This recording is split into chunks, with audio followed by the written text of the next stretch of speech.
untuk semua adik-adik yang ada di rumah bersama dengan Boy biasanya. Tapi hari ini Boy izin juga, dia tidak ikut bercerita sama-sama dengan kakak Nona. Tapi Boy kirimkan temannya untuk bercerita sama-sama, juga berkenalan dengan teman-teman semua yang ada di rumah. Siapa ya temannya Boy? Coba kakak Nona mau lihat temannya Boy dulu. Ayo. Loh, kok cepat sekali? Ayo. Semuanya. Luar biasa temannya Boy, perkenalan aja pakai lagu ya, pakai nada ya. Namanya siapa? Malu. Loh, kok belum perkenalan lagi udah malu sih? Namanya siapa? Semua, nama saya Mimi. Mimi si Kepang dua. Mimi si Kepang dua katanya. Oke, adik-adik sudah tahu ya namanya siapa? Namanya Mimi. Mimi sore hari ini karena Boy tidak ada, Boy minta supaya Mimi dan kakak Nona kita temani teman-teman di rumah untuk memuji Tuhan dan juga mendengarkan cerita. Oke, kakak Nona mau ajak semua adik-adik yang ada di rumah kita nyanyi lagu Sukacita di hatiku. Mimi sukacita? Iya, sukacita. Mimi ini suaranya halus banget ya. Kita nyanyi 1, 2, 3. Sukacita di hatiku, sukacita di hatiku, Tuhan Yesus telah mati bagiku.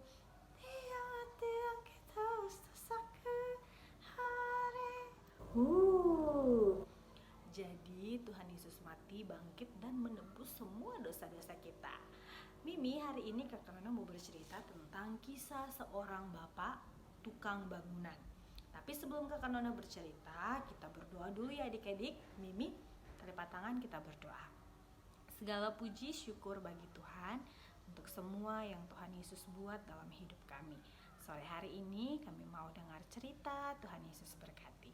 Dalam nama Tuhan Yesus Kristus kami berdoa, haleluya, amin.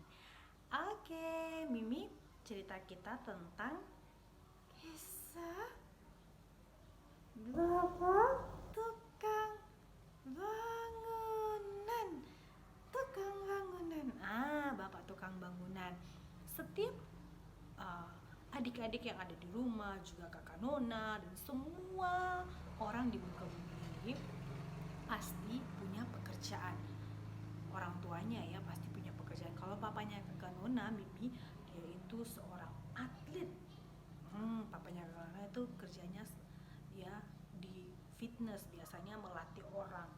Kalau adik-adik pasti ada yang papanya jadi perawat, ada yang papanya pilot, ada yang papanya petani, ada yang papanya pegawai negeri, banyak dokter dan lain sebagainya. Semua pekerjaan yang kita kerjakan dengan tangan kita itu adalah halal. Yang penting kita kerjakannya, kita tidak mencuri, kita tidak pukul orang, tapi kita kerjakannya dengan hati. Siap Mimi? Siap. Oke, ini bapak ini dia adalah seorang tukang bangunan. Biasanya tukang bangunan itu dia punya peralatan ya adik-adik ya. Ada peralatan-peralatan yang biasa digunakan oleh tukang bangunan. Siapa yang bisa sebutkan? Aku. Martelu. Semen. Pasir. Benar, kakak Nona punya 2 alat yang biasa digunakan oleh tukang bangunan. Ada martelu, ada atau palu, dan ini ada paku. Biasa digunakan oleh bapak tukang bangunan. Bapak tukang bangunan ini, Mimi, dia adalah orang yang sangat setia dan pekerjaan yang ia kerjakan tuh selalu dipuji oleh bosnya. Dia itu setia, mau ada bosnya atau tidak ada bosnya, bapak ini dia bekerja dengan senang hati, dengan kesungguhan, dengan sungguh-sungguh. Bukan hanya karena ada bosnya jadi dia semangat, tapi ketika tidak ada bos juga, si bapak ini dia tetap semangat sekali. Biasanya siapa di antara adik-adik kalau ada mama di rumah itu baru kita kerjanya semangat. Pas tidak ada mama, pegang handphone, duduk-duduk, main-main. Kalau mama kasih tugas nyapu rumah, kalau pas mama pergi semuanya bubar deh. Ayo, Mimi juga nggak. Kadang-kadang kan Nana. Kadang-kadang Mimi juga gitu ya. Tapi nggak apa-apa. Yang penting kita minta maaf sama mama dan kita tidak mengulanginya lagi, Mimi. Nah, si bapak ini dia itu pegawai atau pekerja yang paling teladan. Dia pekerja yang sangat dibanggakan. Setiap kali ada pekerja baru, pasti bos akan memberi contoh kepada pegawai atau tukang-tukang yang baru bahwa kalian harus meneladani bapak ini, karena si bapak dia kerja dari usianya masih 20 tahun sampai sekarang usianya sudah 59 tahun dengan setia. Bapak bosnya memesan kepada tukang-tukang yang baru. Kini tiba saatnya si bapak yang setia itu dia sudah tua, dia tidak mungkin dapat bekerja lagi adik-adik.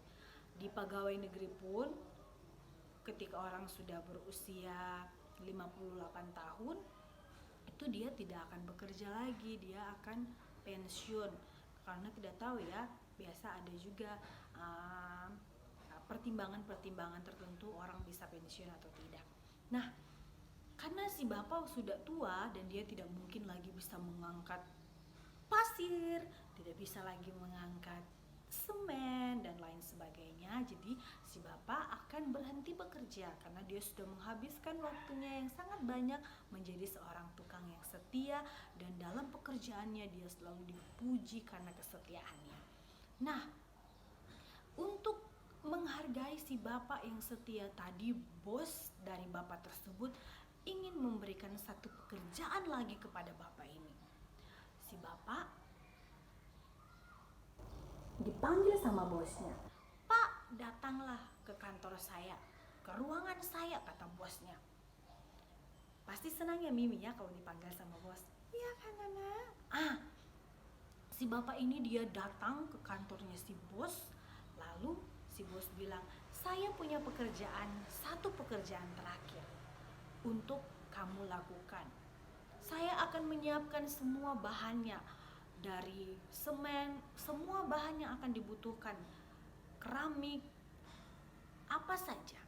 Dan bangunlah sebuah bangunan yang menurutmu bangunan itu baik. Terserah mau besar atau kecil, ukuran berapa, terserah bapak yang bangun sendiri.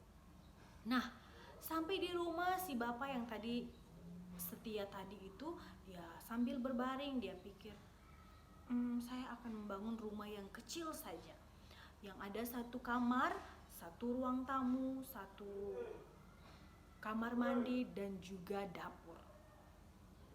Karena saya sudah capek, saya tidak akan lagi kuat mengerjakan kalau membuat rumah yang besar.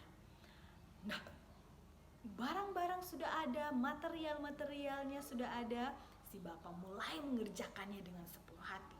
Dia kerja, tapi kadang dia bilang, ini pekerjaan terakhir, jadi saya biar sudah kerja apa adanya saja. Dia buat kamar yang kecil, buat kamar mandi yang kecil, ruang tamu juga yang kecil. Dan pada akhirnya rumah itu jadi adik-adik. Dia berikan kuncinya kepada sang bos. Lalu bosnya bilang, terima kasih atas pekerjaanmu. Besok harinya si bos panggil lagi si bapak itu. Ayo, kata si bos Mimi, ayo Pak datang ke kantor. Kami mau buat acara syukuran atas kinerja bapak selama bapak kerja di perusahaan sebagai seorang tukang di proyek kami.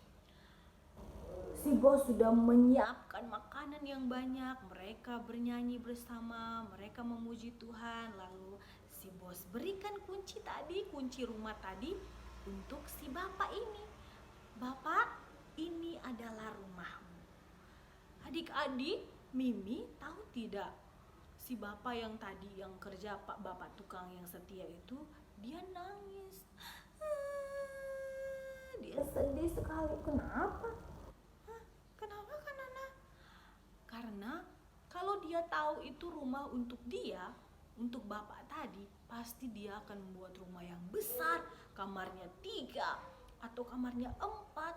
Tapi karena dia tidak tahu ini rumah untuk siapa, dan dia sudah capek dan lelah bekerja bertahun-tahun, jadi dia cuma kerjakan seadanya saja, rumahnya seadanya saja, padahal bahan-bahannya masih sangat banyak. Bapak itu sedih, tapi mau buat bagaimana lagi adik-adik? Rumahnya sudah jadi dan sudah siap untuk ditempati. Nah, adik-adik, lalu si bapak itu dia tenang, dia menangis, dia duduk. Lalu si bosnya bilang, "Pak, harusnya Bapak mengerjakan rumah ini seperti Bapak biasanya mengerjakan pekerjaan-pekerjaan yang lain dengan sepenuh hati, dengan segenap hati." Bapaknya bilang, "Saya mengucap syukur." Adik-adik, Mimi, dari cerita ini kita belajar ya. Ya kan Nana? Belajar apa Mimi?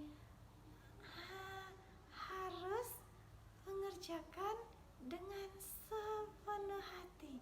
Harus mengerjakan dengan sepenuh hati. Kata Alkitab, lakukanlah segala sesuatu seperti untuk Tuhan dan bukan untuk manusia.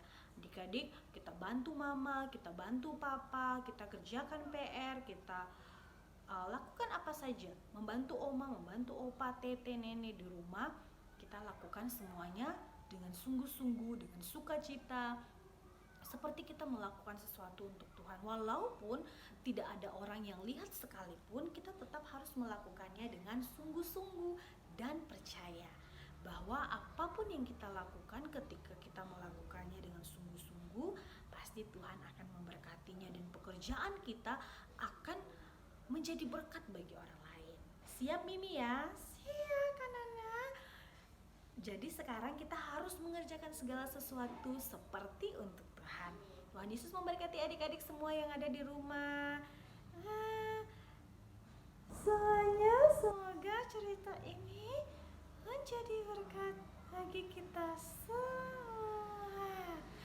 Semoga cerita ini menjadi berkat bagi kita semua. Tuhan Yesus memberkati. Dan sebelumnya Kakak Nona mau kita berdoa bersama-sama mengucap syukur untuk cerita kita di sore hari ini. Terima kasih Tuhan Yesus untuk cerita di sore hari ini. Biarlah kami semua, adik-adik yang ada di rumah, Kakak Nona, dan siapa saja yang mendengarkan siaran ini, cerita ini, kami mau mengerjakan segala sesuatu dengan sepenuh hati, dengan sungguh-sungguh, dengan sukacita. Terima kasih Tuhan. Hanya di dalam nama Tuhan Yesus Kristus kami berdoa. Haleluya. Amin. Oke. Kakak Nona mau bilang terima kasih untuk semua yang setia, bahkan yang terus bertanya kapan ada cerita lagi dari Kak Nona dan Boy. Dan hari ini ada cerita baru dari Kakak Nona dan Mimi ya, Mimi ya. Yang bisa adik-adik dengarkan, dan semoga ini menjadi berkat bagi kita semua. Tuhan Yesus memberkati. Kita kembali lagi nanti.